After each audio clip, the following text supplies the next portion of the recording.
Bueno, vamos a centrarnos en algunas cosas que se están pudiendo escuchar en las televisiones en España sobre el resultado de ayer en Brasil. Vamos del tirón. Tertulia esta mañana en el programa de Ana Rosa, en Telecinco, la tele de Berlusconi. Hablan Esther Esteban y Eduardo Inda.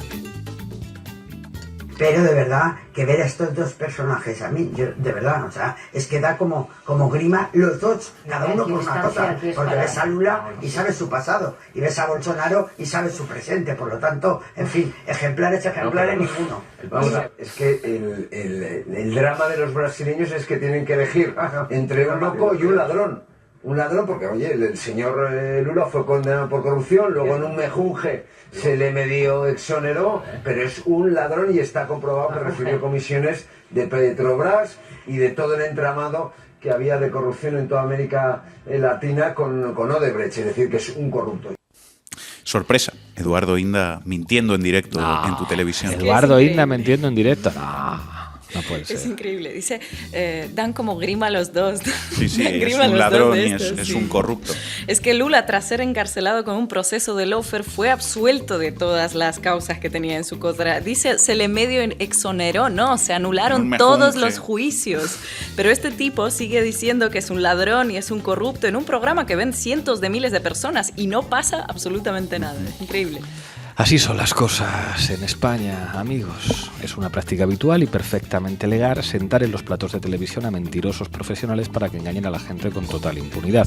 Todo el mundo ha visto quién es Ferreras, quién es Inda, quién es Ana Rosa. Unos copian libros, otros reconocen públicamente que distribuyen bulos, otros fabrican bulos, pero allí están en las televisiones para decirte que la democracia son ellos, que el periodismo libre son ellos y que está muy mal que pueda haber una ley de tres tercios y medios públicos, que lo que está bien es que las televisiones sean de Berlusconi o de Mauricio Casals o de Planeta. Eso es la libertad, rojos de mierda. Y que mientan. Es decir, que aunque sea fácilmente comprobable que lo que está diciendo este tipo es mentira, da igual, le siguen invitando cada día a la televisión. Más, y es un premio. Periodistas. En España, si tú eres periodista y mientes, vas a tener siempre trabajo y te van a dar un premio. Y funciona así. Yo sé que esto no lo puede decir casi nadie, pero aquí en la base lo podemos decir.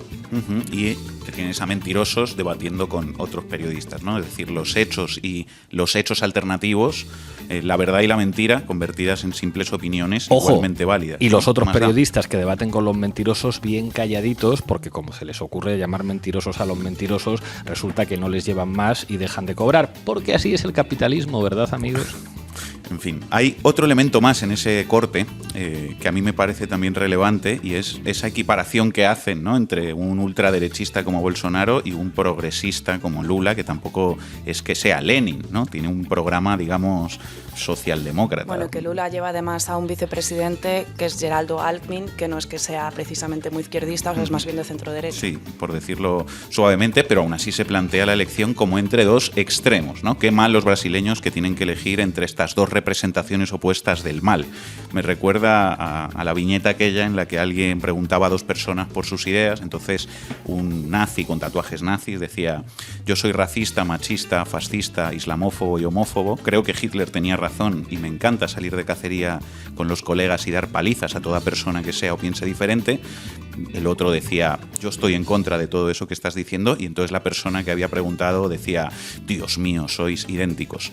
Bueno, pues eso es un poco lo mismo que se está pudiendo escuchar en las televisiones en las últimas horas sobre Brasil, solo que para caracterizar a Lula como la otra cara de la moneda de Bolsonaro, ¿no?, como alguien igualmente rechazable pero en el otro extremo, más que hablar de sus ideas políticas, se miente para decir que es un corrupto y un ladrón. Así funciona.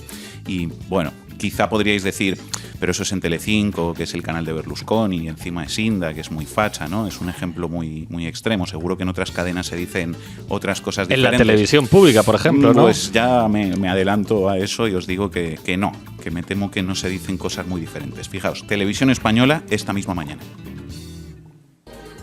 Así que el 30 de octubre, Verónica, tenemos a un país polarizado que decide entre mantener a la ultraderecha o dar un volantazo a la izquierda. Pues fíjate que yo diría, Silvia, que esa no es la pregunta. La pregunta es ¿a quién odian más? Es decir, Brasil es un país, un gigante absolutamente dividido, donde los votantes de Bolsonaro, y hablo con conocimiento de causa. Los votantes de Bolsonaro no es que les encante Bolsonaro. Bolsonaro es el medio para evitar que Lula llegue a la presidencia. Y digo lo mismo al revés. Lula es un presidente que no es nuevo, no es algo ilusionante, es un presidente que ha estado en la cárcel, que tiene toda la cuestión de Petrobras, que es un gran escándalo de financiación irregular del Partido de los Trabajadores, y que hace que se vuelva a presentar porque no tienen nada más en el Partido de los Trabajadores para intentar que Bolsonaro no siga en la presidencia. Por lo tanto, la polarización política se puede construir a favor de el que me gusta a mí, por lo tanto no me gustan los demás, o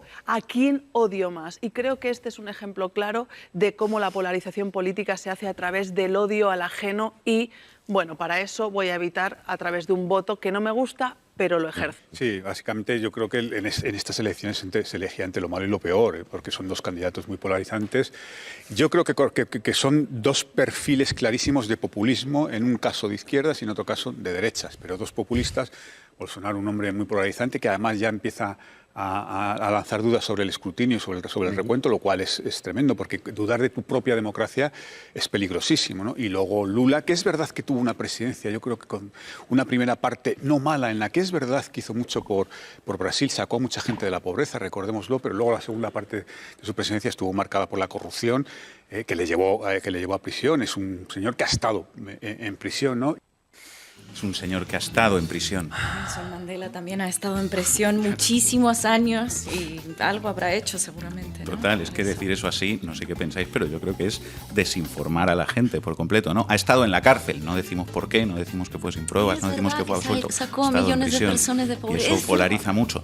Y fijaos que otra vez eso mismo, ¿no?, que veíamos antes, la polarización política, la polarización. Pero tranquilos, queridos oyentes, porque los tertulianos en la televisión pública española hablan con conocimiento de causa sobre cualquier tema. Pueden hablar sobre volcanes, sobre la COVID-19, sobre las elecciones en Brasil, sobre política española, sobre el País Vasco, sobre Cataluña, siempre con conocimiento de causa.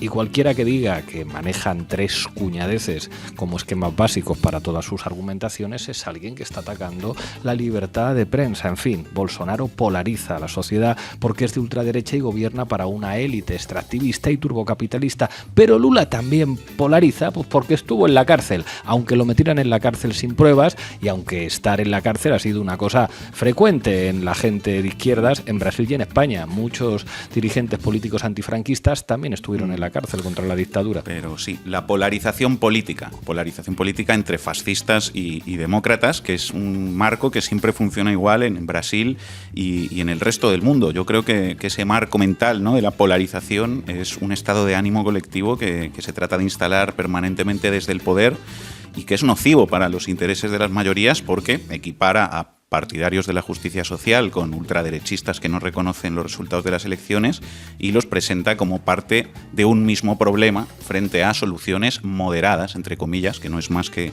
la aplicación del pensamiento dominante. Es decir, es un marco mental que trabaja para la reacción como freno al cambio social. La verdadera polarización que hay en el mundo, en Brasil, en España y en todos lados, no tiene que ver con el tono en el que se hablan los políticos. La verdadera polarización es la desigualdad. En fin, seguimos escuchando Televisión Española. Sí, Elena, Río de Janeiro, que junto con Río Grande do Sul y Sao Paulo se ha convertido en estas elecciones en una de las claves de esa buena actuación en términos electorales de Jair Bolsonaro. Podríamos estar hablando tranquilamente de un triunfo moral. Un triunfo moral de Bolsonaro. No sé, me parece a mí, o el corresponsal de Televisión Española le gusta un poquito Bolsonaro, ¿no? Pues no sé, pero un triunfo moral. Y esta mañana seguían con lo mismo en Televisión Española, hablando de victoria muy ajustada de Lula y triunfo moral de Bolsonaro, a pesar de que Lula ganó por una diferencia de 5 puntos. Y 6 millones de votos. Que no son unas poquitas décimas, ¿no? Pero este es el relato que hay también en muchos titulares de medios internacionales. Fijaos, Clarín. Sorpresiva y reñida elección en Brasil. Ganó Lula da Silva, pero irá a un balotaje con Jair Bolsonaro. Le Monde. En Brasil, Lula decepciona, Bolsonaro resiste tras la primera vuelta de las elecciones presidenciales. Der Spiegel. Bolsonaro pierde y sigue siendo el ganador. ¿Pero cómo?